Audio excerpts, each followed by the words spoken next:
ለአንድ ካፌ የሰራነውን ዲጂታል ሜኑ ላሳያችሁ። ዩዘሩ በስልኩ ብቻ ስካን በማድረግ በቀላሉ የነሱን ሜኑና ዌብሳይት አክሰስ ማድረግ የሚችልበት ሲስተም ነው።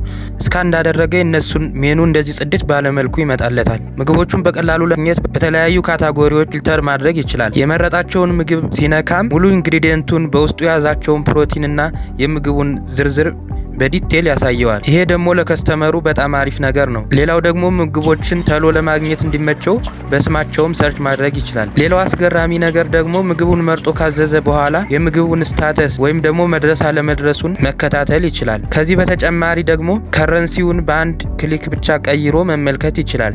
ይህ ደግሞ ለኢንተርናሽናል ዩዘር በጣም ይጠቅማቸዋል። ሌላው ተጨማሪ ፊቸር ደግሞ ላንጉጅ ትራንስሌሽን ነው። አንዴ ወደ ሴቲንግ በመሄድ የፈለገውን ቋንቋ መምረጥ ይችላል ማለት ነው። ይሄም ቋንቋ እሱ እስካልቀየረው ድረስ ሴቭ ተደርጎ ይቀመጣል። ሌላው ደግሞ ዩዘሩ ከተጠቀመ በኋላ ምግቡን ሬት ማድረግና ፊድባክ መስጠት ይችላል። እነዚህን አነሳን እንጂ ሌሎች በጣም ብዙ ፊቸሮች አሉት። አሁን ጥያቄ የሚሆንባችሁ ነገር ምግቡ ሲያልቅና አዲስ ምግቦች ሲኖሩ እንዴት ነው የሚሆነው ማለታችሁ አይቀርም። ለዚህ ደግሞ እዛው ሲስተሙ ላይ ጽድት ያለ የአድሚን ዳሽቦርድ አለ። ማናጀሩ በአንድ ክሊክ ብቻ ምግቡን ካለቀ እንዳይታይ ማድረግ ይችላል ማለት ነው። አዲስ ምግቦች ሲኖሩም አድ የሚለውን በተን በመንካት እና የምግቡን ዲቴል በመሙላት አዲስ ምግቦችን መጨመር ይችላል ማለት ነው። ምን ይሄ ብቻ ከስተመሩ ከማናጀሩ ጋር ከዛው ካለበት ሆኖ መነጋገር የሚችልበት ፊቸርም አለው። ይሄም ፕሮዳክት በቀላሉ ለማግኘት በዚህ ስልክ ይደውሉ።